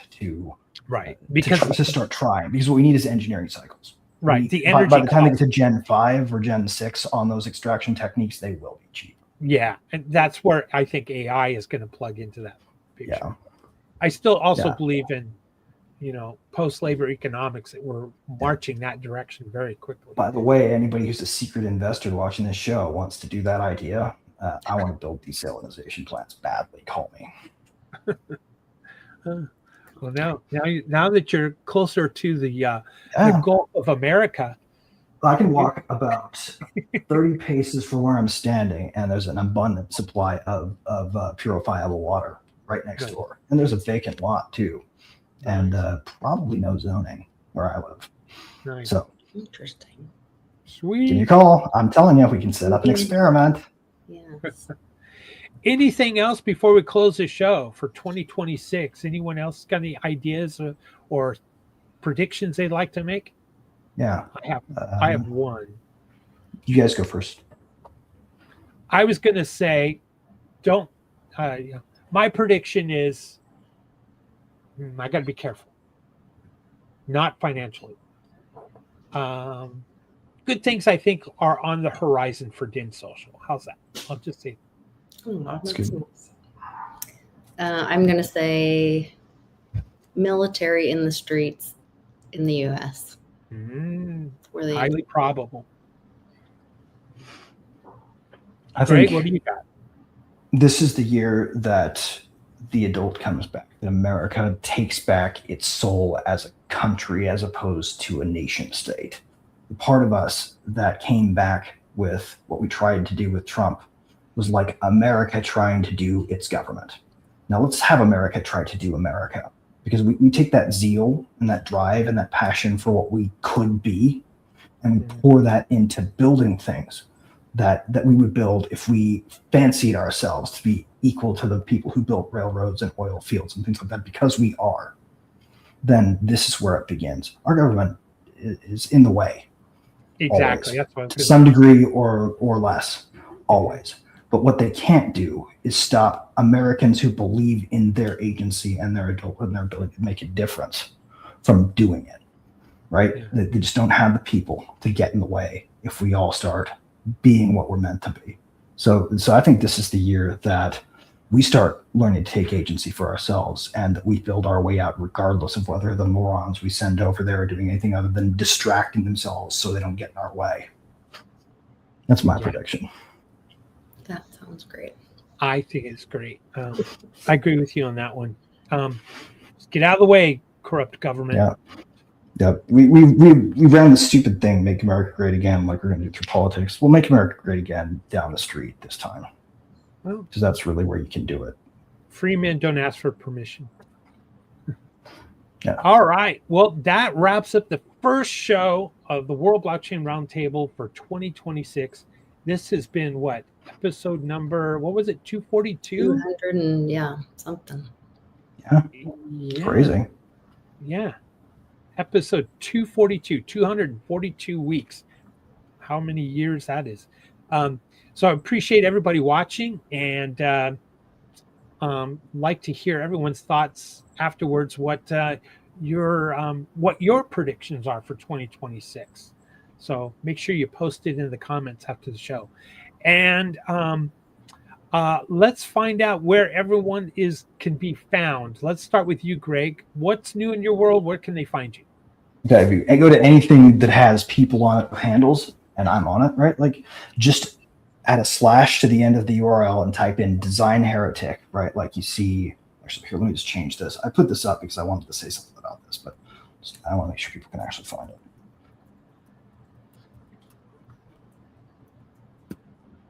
If you paste that behind any URL that I'm on, social media-wise, you will find me. Go to Substack, put that in. Go to X, put that in. Go to the articles tab. Go to the Substack, actually. X has fewer articles, and all the stuff that's on X is also on Substack. And just read. And I'm trying to point people to the chronotopology papers, because I've been doing some. I do a lot of different stuff. I've been hobbying in an old hobby, different maths that I like. Obscure math. It's a hobby, and I found something interesting, and people need to see it. I'm going to say no more than that. But if you know math and you know geometry in particular, and if you know Fisher information geometry, especially, go read it, because you're going to have your mind blown. We can build some stuff that we didn't used to be able to once you understand what I'm doing. So, and I have experiments ready to come out that are showing it working that I can send you. So just check it out, read, learn, build, grow. Call me if you need help. That's my note. And on X, you can find Greg at Design Heretic. There you go. Yep. I got it. Lisa, where can we find you and what's new in your world and what's happening in 2026? Yeah, so I have a website, litecoinlisa.net, where you can find me and message me and see what's going on. But I'm on most days of the week around 4 o'clock on YouTube or X, or on X you can find me at Lisa Mighty Davis, but on YouTube I think it's Lisa Mighty Davis, but it's also Litecoin Lisa. That's kind of where I got my start, and so I'm there. Yesterday Sean and I did a show because I was traveling with my son on Tuesday. He's not feeling too great, so if anybody can send him some prayers and love and light, I would appreciate that. And we're just going to go into 2026 with a lot of open-mindedness and holding things lightly, as a lot of things are being thrown at us and shoved down our throat, and making choices for ourselves that, are for like the highest and best good for my family. So that's kind of what's going on for 2026. Nice. Great. All right. Well, let's see. Well, for me, I just want to quickly show this. I finally did it. The umbrellapromise.org website is up. So I encourage you to take a look at that. Neat. And love that graphic. So it's there. umbrellapromise.org. Also, you can follow me on din.social, on X, I am for I am we. I want to shout out to those who couldn't be on today. Sean, Zach, Andrew, and Joe, we miss you, and hope to see you next week. Other than that, next week's show, if I'm not mistaken, Lisa, is about privacy, and I think it was the theme that you had asked for. Oh, awesome. So next week's show, if I'm not mistaken, is titled Privacy in 2026, Regulatory Pushback versus Fundamental Human Right to Financial Privacy. So that's next week's show for World Blockchain Roundtable. Same place, same channel. That's where you can find us every Thursday morning. So everyone, thanks again for watching. Give us a like, give us a share, and we will see you next week. America's not the government, people. The America is you. It is the Grand fucking Canyon, the Rocky Mountains, the deserts of the Southwest, the Pacific fucking Ocean, the Atlantic fucking Ocean. It is the grandest continent.